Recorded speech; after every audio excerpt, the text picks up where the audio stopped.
नमस्कार मित्रांनो, मी आकाश जाधव तुम्हा सर्वांचे पुन्हा एकदा मनपूर्वक स्वागत करतो आपल्या या युट्यूब चॅनलवर। तर मित्रांनो, आज सकाळीच आमचा एक प्लॅन ठरला। तर आज आम्ही जात आहोत ते एका धबधब्याला भेट द्यायला, जो कोकणातील इतर धबधब्यांच्या तुलनेने इतका असा प्रसिद्ध नाही आहे, परंतु आसपासच्या गावच्या मंडळींना या धबधब्याची माहिती ही आहे।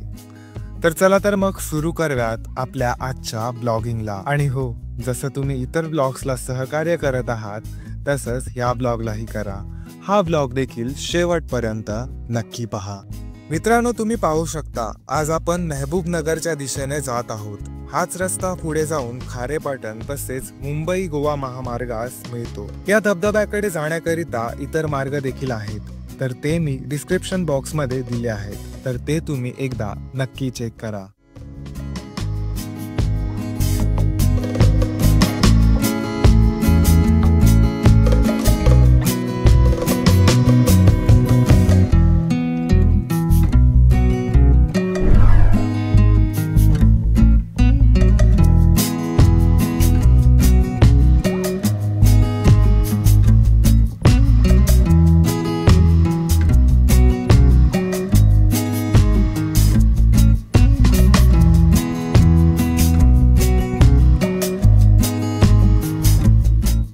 मित्रांनो, आम्ही 3:30 वाजता निघालो होतो आणि तुम्ही पाहू शकता आज आपल्यावर सूर्य देवता प्रसन्न झाले आहेत। आज काही पावसाचं नामोनिशाण नाही।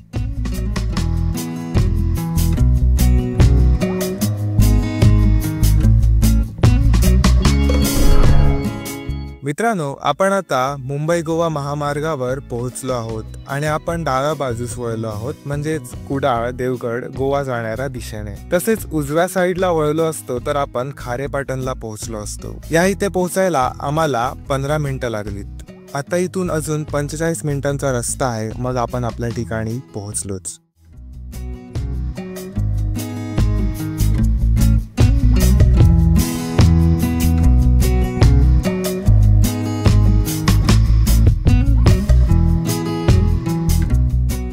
तर आता आपण पोहोचलो आहोत ते मनसे फाट्यावरती आणि आतापर्यंत तुम्हाला समजलंच असेल की आपण मनसे धबधब्याला भेट द्यायला जात आहोत। तसेच या धबधब्याला व्याघ्रेश्वर धबधबा असेही म्हणतात।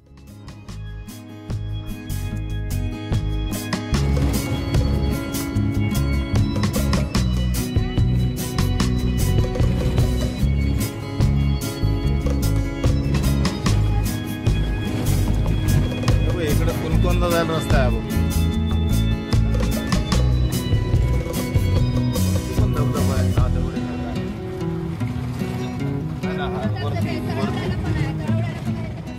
मित्रांनो, हा जो रस्ता आहे तो खूप खडकांनी भरलेला आहे, तसेच ओबडधोबड आणि नागमोडीही आहे। तर जर तुम्हाला मोशन सिकनेस असेल तर तुम्ही दुसरा मार्ग निवडू शकता। आणि जरी हा रस्ता असा असला तरी या रस्त्याला लागून खूप अशी छोटी मोठी गावं आहेत। त्यांच्या आजूबाजूचा परिसर पाहून, इथलं निसर्गाचं सौंदर्य पाहून फार छान वाटत आहे। मित्रांनो, तुम्ही बघू शकता आपण आता आपल्या ठिकाणी ऑलमोस्ट पोहोचलो आहोत। आपल्याला व्याघ्रेश्वर मंदिर इथेच जायचे आहे। धबधब्याच्या सुरुवातीस हे मंदिर आपल्याला दिसतं।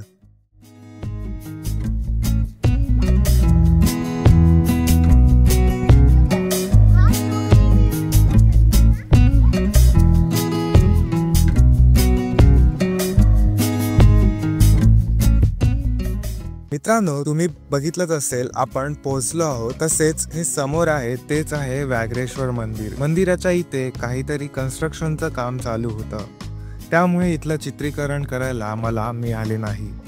चला तर आता धबधब्याच्या दिशेने पुढे जाऊया।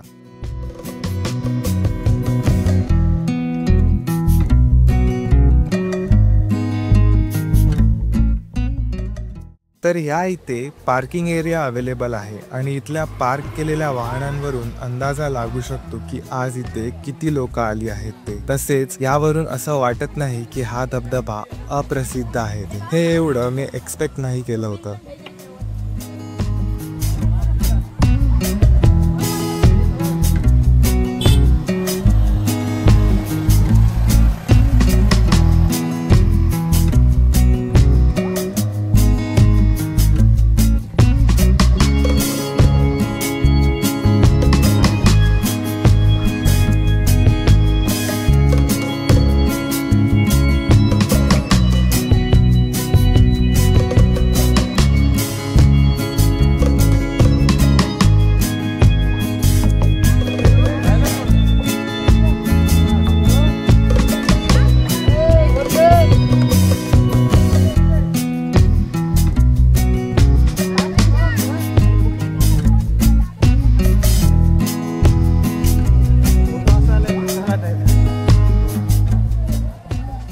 इथल्या धबधब्याची एक गोष्ट चांगली आहे की या इथे चेंजिंग रूम्स देखील अवेलेबल आहेत. तसेच या इथे तुम्ही बघू शकता की इथली ही मंडळी कशा प्रकारे उड्या मारत आहेत ते. तर तसलं काही तुम्ही करू नका, कारण ही सर्व इथलीच लोक आहेत आणि त्यांना इथल्या खोलीबद्दलची नक्कीच माहिती असेल. आणि या पाण्याखाली कोणताही दगड कुठल्याही आकाराचा असू शकतो. त्यामुळे आपण आपल्या जीवाची काळजी स्वतःच घ्यायला हवी, एवढंही अति करायला नको. आणि शेवटी हा निसर्ग आहे, तर याच्याशी खेळणं हे नेहमीच महाग पडतं.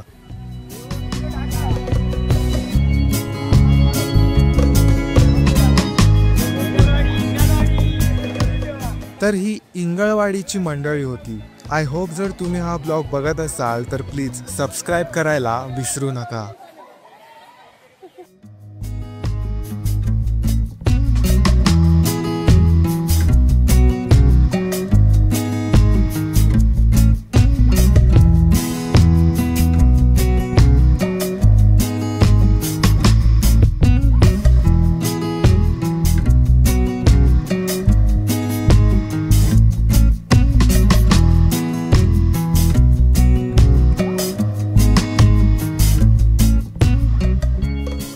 आता कोकणात इतर धबधबेही आहेत, तर आम्ही मनसे धबधबा म्हणजेच व्याघ्रेश्वर धबधबा का निवडला? तर पहिली गोष्ट, या इथे दुसऱ्या धबधब्यांच्या तुलनेने गर्दीही कमी असते. तसेच या इथल्या धबधब्याची उंची ही 300 फूट आहे आणि इतर जे धबधबे आहेत त्यांची उंची ही थोडी कमी असल्याने जिथून पाण्याचा फ्लो खाली वाहतो तिथे काही लोक जातात आणि काचेच्या बॉटल्स वगैरे तोडतात, तर त्याची इजा ही इतर लोकांना होऊ शकते. तर असलं काही होऊ नये म्हणून आम्ही हा धबधबा निवडला आणि आपल्या चुकांमुळे इतर लोकांना तसेच पर्यावरणाला त्रास होता कामा नये याची काळजी आपणच घेतली पाहिजे. हा तर बेसिक सिविक सेन्स आहे आणि एवढं तरी लोकांना करता आलं पाहिजे.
तर मित्रांनो, असा होता मनसे धबधबा म्हणजेच व्याघ्रेश्वर धबधबा.